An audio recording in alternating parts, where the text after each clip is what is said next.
뉴스쇼 화요일의 코너입니다. 라디오 재판정.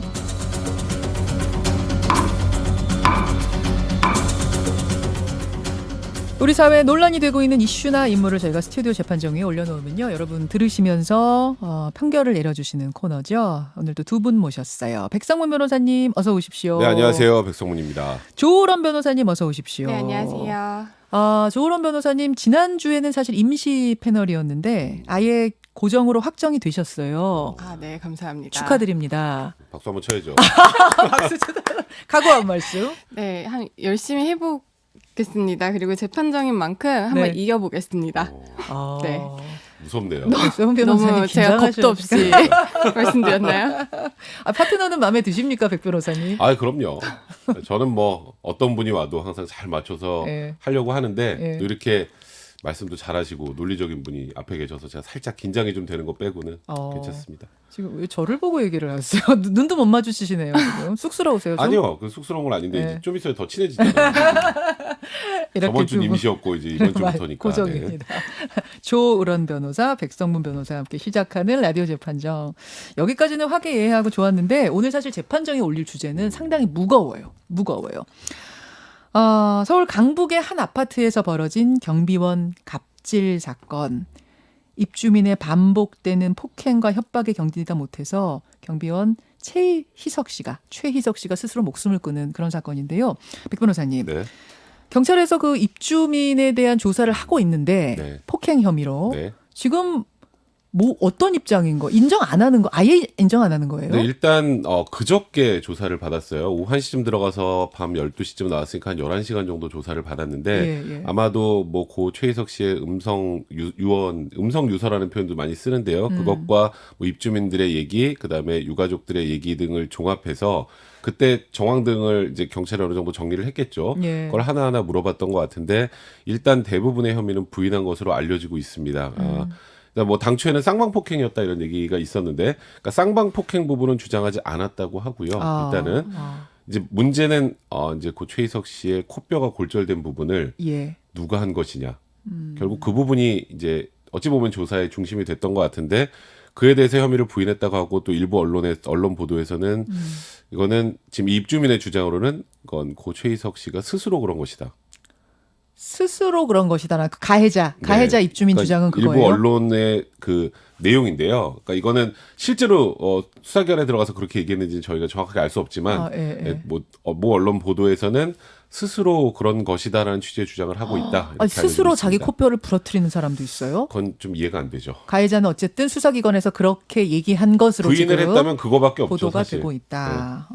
알겠습니다. 그런데 지금 말씀하신 것처럼 이런 상황 속에서 고인의 음성 유서가 나온 겁니다. 그 중에 일부분을 여러분 좀 들어보실 텐데요. 듣겠습니다. 진짜 저 라는 사람한테 맞으면서 약으로 버텼습니다. 밥을 굶고 정신적인 스트레스 얼마나 불안한지 알아요? 너 돈도 많은가 보다 고소하고 그래 끝까지 가보자. 네가 죽던가 내가 죽어야 이 싸움 끝나니까 너 스트레스 모르게 죽여버린다고 고만 질리는 얼굴입니다. 겁나는 얼굴이에요. 저같이 마음이 선한 사람이 얼마나 공포에 떨었겠습니까? 겁나는 얼굴이에요. 고문을 즐기는 얼굴입니다. 너 길에서 보면 죽여버린다. 이런 이야기를 했다. 뭐 이런 이야기인데 이게 지금 저희는 굉장히 일부분 들려드렸습니다만 유족이 가지고 있는 걸 저희는 받아서 들려드린 건데 경찰은 이것 말고도 더 가지고 있다는 거죠. 음성 유서를 더 자세한 것. 5분짜리 3개 유서를 남기셨는데 그중에 2개는 이제 유가족이 가지고 있고 하나는 경찰이 유가족이 주지 않았습니다. 그거는 이제 이 소위 말하는 코뼈 골절이 일어났던 폭행 그 상황이 묘사가 돼 있는 거라고 일단 알려지고 있어요. 왜냐하면 경찰이 공개를 하고 있지 않으니까. 그러니까 그 부분은 굉장히 유력한 증거로 사용될 수 있다라는 게 지금 경찰의 입장인 것 같습니다. 5분짜리 3개가 있다. 네, 그 부분에 대해서 폭행이 담겨 있는 유서가 공개되지 않은 이유에 대해서는 만약에 공개가 되면은 가해자가 그 상황을 듣고 또 자기에게 유리한 식으로 변형해서 진술을 또 할 수가 있기 때문에 경찰 측에서 그 폭행 관련한 그 유서 부분은 아직 공개하지 않는 것으로 알고 있습니다. 그런 거군요. 조 변호사님, 지금 입주민이 가해자가 혐의를 이렇게 부인하는 상황에서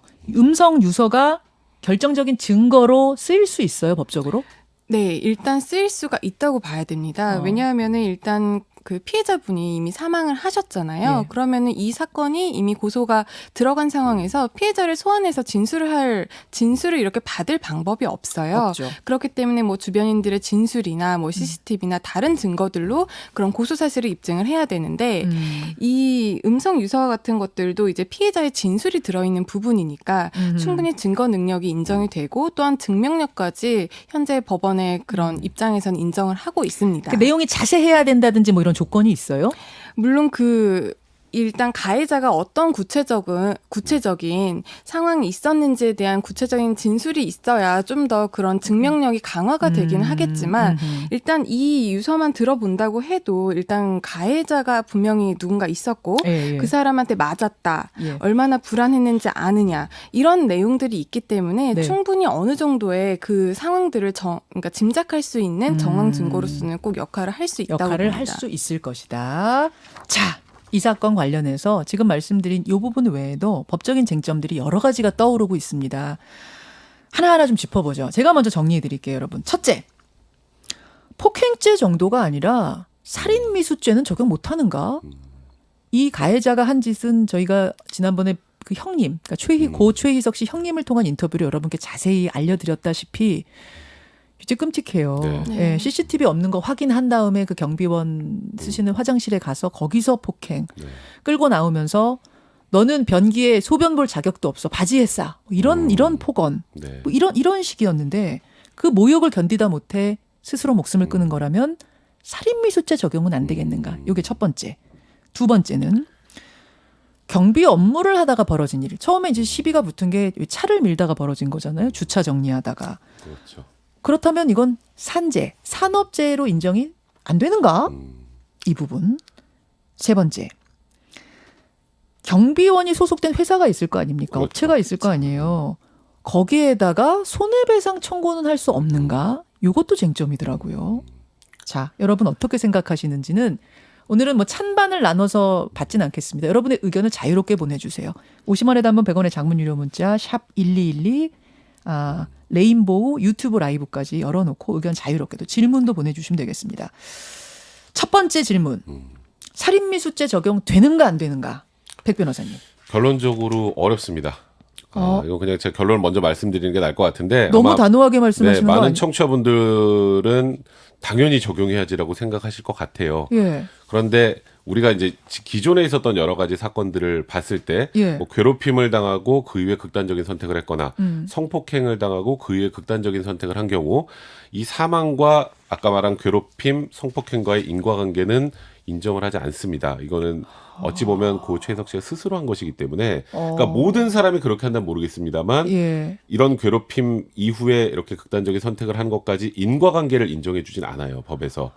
그러면 심정적으로 나중에 이제 이런 예. 경우는 있습니다. 당사자가 예. 어쨌건 폭행 혹은 상해로 사망까지 이르렀기 때문에 쉽게 말해 살인 미수 뭐 살인죄로는 처벌하지 못하겠습니다만 이 사망의 결과를 양형에 반영해서 좀 더 죄명은 상해죄지만 중하게 처벌할 수 있는 방법으로 통상적으로 법원에서 해결하는 것 같아요. 그러면은 학교 폭력으로 뭐 옥상에 올라가서 맞다가 네.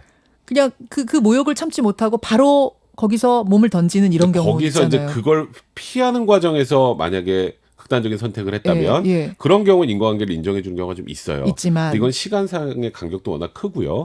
그렇기 때문에 현실적으로 인과관계 인정하기 좀 어렵습니다. 괴롭힘은 괴롭힘이고 네, 극단적 그렇죠. 선택은 선택이다. 이렇게 네, 볼 맞습니다. 가능성이 크다. 조 변호사님 어떠세요? 네, 맞습니다. 백 변호사님 말씀하신 게 일단 법적으로는 맞는 것 같습니다. 왜냐하면은 그런 상해나 뭐 폭행이라는 행동이랑 그런 자살이라는 것에 대해서는 인과관계를 현재 법원에서 인정을 하고 있지 않기 때문에 그래요? 그 사망이라는 결과에 대해서까지 그 가해자에게 책임을 묻기에는 현재 법으로서는 좀 부족한 부분이 있습니다. 그러니까 고의성이 있어야 되는 거예요? 그죠. 살인이 일단 인정이 되려면 고의성이 있어야 되고 그런 어떤 행위랑 그 사망과의 사이에 있어서 인과관계도 인정이 돼야 되거든요. 두 가지가 다. 죽이려고 했다라는 고의성. 그쵸. 근데 이 사람이 한 발언들 보면은 말이죠. 네. 너 내 후배들 시켜서 쥐도새도 모르게 죽여버릴 수 있어란 말을 했다는데 그걸로는 그런데 그게 이제 협박의 고인 인정을 할 수가 그렇죠. 있겠죠. 예. 그런데 그 말을 한 것 자체가 이 사람을 죽이겠다라는 의도가 있었는지까지는 불분명하고 거기서 어떻게 뭐가 보면 더 나와야죠. 인정이 더 나와야 돼요. 안 된다고 할 수가 있겠죠. 그렇군요. 자, 경비 노동자가 스스로 목숨을 끊었고 굉장히 끔찍하고 불합리한 상황을 당했지만 살인미수죄 적용은 어렵다는 게 두 분의 생각.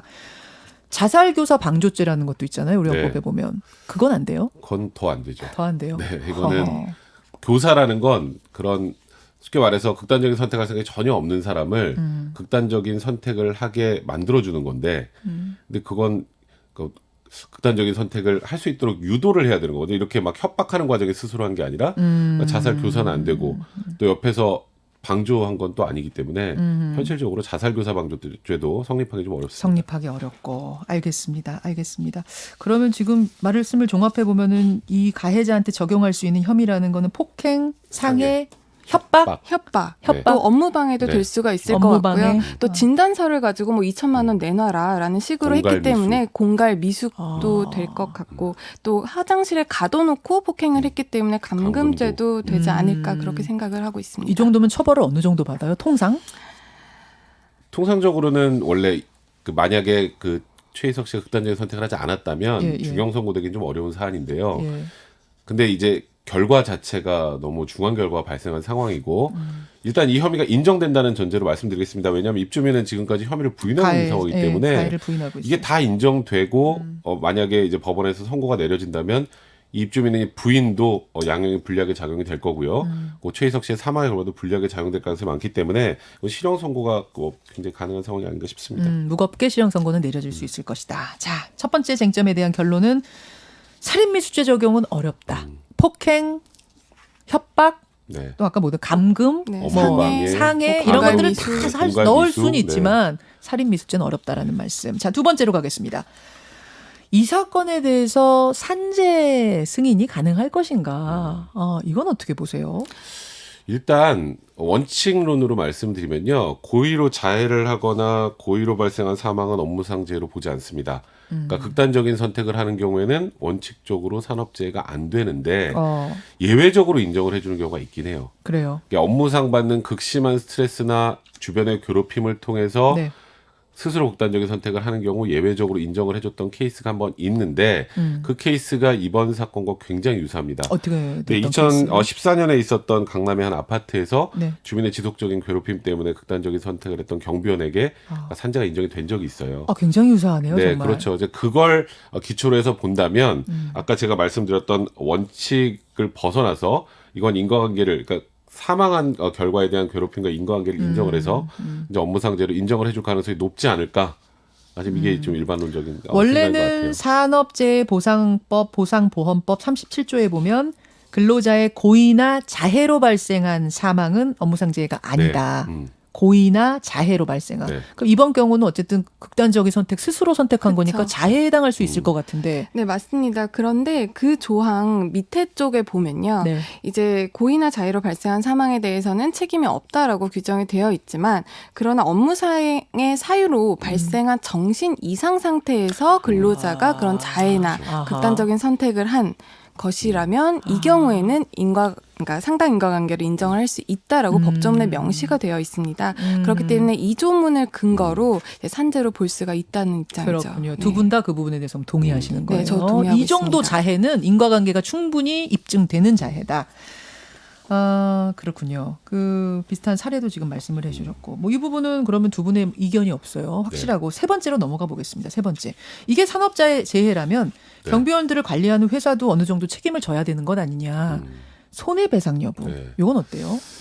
일단 저부터 주 말씀을 변호사님. 드리면 저는 이제 그러니까 경비원분들이 네. 그 입주민 그 대표들이랑 직접적으로 고용계약을 맺는 경우가 그렇게 많지는 않습니다. 대부분 용역업체가 있고 용역업체에 경비원분들이 근로자로 소속이 되어 있고 네. 이 용역업체가 그 아파트라든지 공동주택 입주민 대표회의랑 또 계약을 맺어서 그러니까 그렇죠. 위탁계약을 맺어서 예. 경비원분들이 일을 하게 되는데요.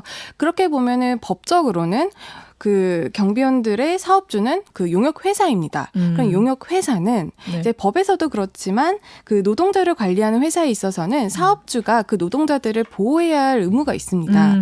그렇기 때문에 제대로 관리를 하지 못하고 보호를 하지 못했다라는 측면에서는 충분히 책임을 물을 수 있다고 생각을 심지어 합니다. 그 경비원이 관리소장한테 가서 여러 번 하소연을 했고 관리소장이 모르는 상태가 아니었는데 보호받지 못했다는 점 때문에 손해배상 가능하다. 네, 그렇습니다. 백 변호사님. 일단 입주민, 이 가해자인 입주민에게 손해배상 청구를 할 수 있다는 건 뭐 이건 이론의 여지가 없죠. 그렇죠. 뭐 입주자가 뭐 뭐 민사소송 당연히 얼마든지 가능하죠. 형사처벌도 받을 거고 만약에 다 사실이라면 예, 예. 그리고 손해배상 청구의 대상이 될 텐데 아까 지금 조 변호사님 말씀하셨던 거 원론적으로는 맞습니다만 예. 사업주가 어디까지 보호물을 부담해야 될 것인가에 대해서는 좀 논란의 여지가 커요. 여기서 갈리네요. 아까 네. 첫 번째 쟁점, 두 번째 쟁점은 두 분 다 똑같은 의견이셨는데 여기서 좀 갈리네요. 저는 그래서 현실적으로 제가 말씀드렸던 입주민에게 손해배상 청구를 하고 예. 또 산재를 인정해서 산재보험으로 어느 정도 받을 수 있겠지만 회사를 상대로 그러니까 이 경비원 최희석 씨께서 소속되는 회사를 상대로 손해배상을 받기는 좀 어렵다라는 입장인 게 뭐냐면 왜 그렇게 생각하세요? 이제 이런 거예요. 예를 들어서 내가 너무 입주자 때문에 괴로워가지고 예, 예. 회사에 좀 옮겨달라. 예. 뭐 예를 들어서 1동이면 저기 뭐 한 50동으로 옮겨달라. 뭐 예를 들어서 그랬음에도 불구하고 회사 참아라, 묵살하거나 이런 정도의 상황이 된다면 모르겠지만 단순히 내가 힘들다는 토로한 정도 수준을 가지고 사업주에게 그 정도까지 보험을 부과하기는 현실적으로 좀 어렵다. 힘들다는 하소연 정도가 아니라 이렇게 내가 지금 폭행에 시달리고 있다.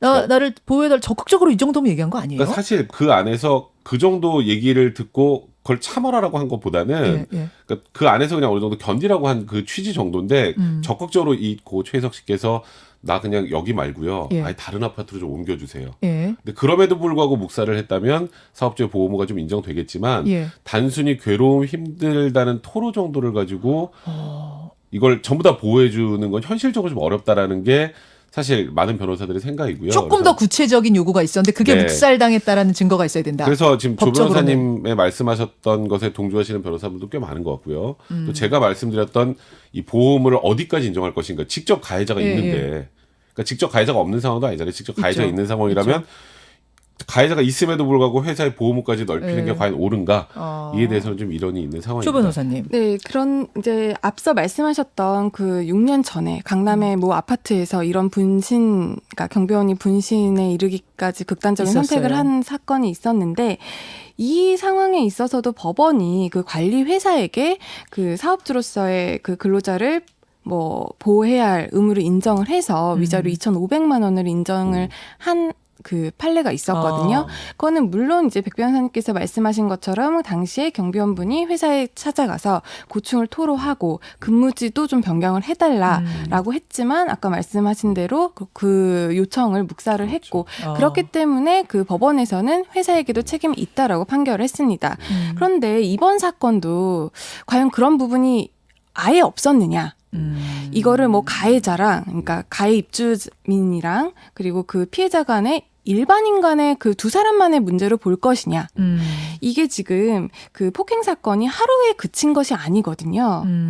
뭐 연속적으로 있었고 맞아요. 지속적으로 한 있었고요. 20일간 있었어요. 또 그리고 그 가해자 입주민이 관리소에 가서 뭐 그 피해자분을 자르라고 여기서 당장 네. 사표 써! 이제 네. 이런 걸 했다는 거죠. 소란을 피우기도 했었고 네. 또 입주민들이 알고 이 사건을 뭐 고소를 하는 걸 도와주기까지 했어요. 예. 변호사를 선임을 해주기까지 병원에 했고. 입원도 시켜줬어요. 그쵸. 입주민들이. 또 주민대책 회의도 열었단 네네. 말이에요. 그럼 이 상황에서 과연 그 관리회사는 전혀 알지 못했느냐.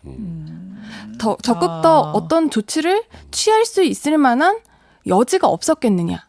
이 부분에 대해서 저는 그 보호 의무를 다하지 못한 게 아닐까 그렇게 생각을 합니다. 1동에서 20동으로 옮겨주세요라고 말을 하진 않았지만 이미 이분이 이제 처하는 환경이 사실은 의리잖아요. 그렇죠. 그 업체에다가도 의리거든요, 경비원은. 그러니까 그렇게 말은 못했지만 돌아가는 판을 보면 알아서 그렇게 해줬어야 되지 않겠느냐라고 지금 조 변호사님 생각하시는 거예요? 알아서 그렇게 해줄 뿐만 아니라 이게 지속적으로 괴롭힘이 거의 20일간 예. 지속적으로 있었잖아요. 그렇게 본다면 어느 정도의 조치는 강구를 했어야 되지 했었어야 않느냐. 된다. 거기에서 의무 위반이 나오는 거다. 네, 맞습니다. 의무 성실의 이 의무를 위반한 거다. 어떻게 보세요? 그거는 아쉬움이라고 생각해요. 저는. 아쉬움. 그러니까 이게 법적 책임을 져야 되는 결과적인 아쉬움이다, 그건? 결과적인 아쉬움일 뿐이고 그리고 사실 이 경비분들이 이렇게 고충을 겪을 수밖에 없는 구조적인 문제가 더 큰 것이지 이게 용역업체 그 회사가 잘못했다고 하기에는 사실 제가 말씀드렸던 것처럼 가해자가 예, 예. 명백한 상황에서 예. 적극적인 본인의 의사를 표명하지 않은 상황에서 그걸 용역회사의 책임으로 또 돌리는 건 그것도 역시 구조적인 문제를 더 안 좋게 심화시키는 것 같아요. 왜냐하면 용역회사 입장에서는 사실 경비원도 마찬가지지만 용역회사도 경비분이 한 명 입주민하고 좀 티격태격하면 자기들이 이 회사가 지금 계약이 통째로 잘릴 수 계약이 있어. 안 된단 말이에요. 그러다 보니까 여기도 의리예요. 그러니까 여기도 의리여서 보호하기 좀 힘든 문제가 있는데 그럼에도 불구하고 아까 말씀하셨던 것처럼 적극적으로 옮겨달라고 하는 정도가 되면 당연히 옮겨주겠지만 예, 예. 그게 아니라면 그걸 일일이 다 용역회사에서 다 파악해서 하기에는 현실적인 한계도 있고 그건 입주민과의 관계 문제도 있고 그렇기 때문에 여기서 손해배상 책임의 객체가 되는 사람은 당연히 가해자인 이 입주민이지 여기서 고 최희석 씨의 회사까지 끌어들이는 것, 그러니까 산재 인정되는 걸 변론으로 하고 회사까지 가지고 오는 거는 현실적인 한계가 있지 않나는 생각이 드는 거죠. 산재까지는 되지만 손해배상 민사소송까지 회사를 상대로 하는 거는 현실적으로 그런데 어렵다. 손해배상이라는 게 꼭 어떤 고의가 있어야만 되는 게 아니라 이 사람이 어떤 과실로서 다른 사람에게 피해를 입혔을 경우에도 손해배상 책임이 인정이 되거든요. 그렇기 때문에 회사에 과연 과실이 없었는지는 한번 우리가 생각을 해봐야 될 문제라고 생각합니다. 이 마지막 세 번째 쟁점에서 갈리네요. 근데 이게 두 분만 갈리는 게 아니라 지금 법조계 의견 자체가 갈려요. 네, 요거는 맞습니다. 여러분은 어떻게 생각하세요? 저희가 오늘은 찬반 받지 않겠다고 했는데 전체적으로 뭐가 많아요? PD? 전체적으로는 처벌도 강하게 해야 하고 그 회사가 손해배상 해줘야 된다는 쪽이 좀 더 많다. 그렇죠. 사람의 네, 심정이란 그렇죠. 거는 네, 또 맞습니다. 법감정하고는 다른 거니까. 근데 1차적으로는 가해자분이 일단 책임을 지셔야 되는 거는 그거는 백 뭐. 변호사님이나 저나 뭐 공통적으로 공감하고 있는 부분입니다. 예. 지금 많은 분들이 안타까움의 문자를 주고 계시고 무엇보다 가해자가 솔직하게 혐의 인정하고 사과하는 모습 보여라라는 주문이 많다는 거 전해드리면서 오늘 재판정은 여기서 인사 나누죠. 두 분 고맙습니다. 네, 고맙습니다. 네, 감사합니다. 백성문 변호사, 조을원 변호사였습니다. 김현정의 뉴스쇼는 청취자 여러분의 참여로 이루어집니다. 트위터, 페이스북, 레인보우 게시판, 그리고 단문 50원, 장문 100원의 유료 문자 샵 1212, 우물정 1212 통해 참여하실 수 있습니다. 김현정의 뉴스쇼, 여러분과 함께 만듭니다.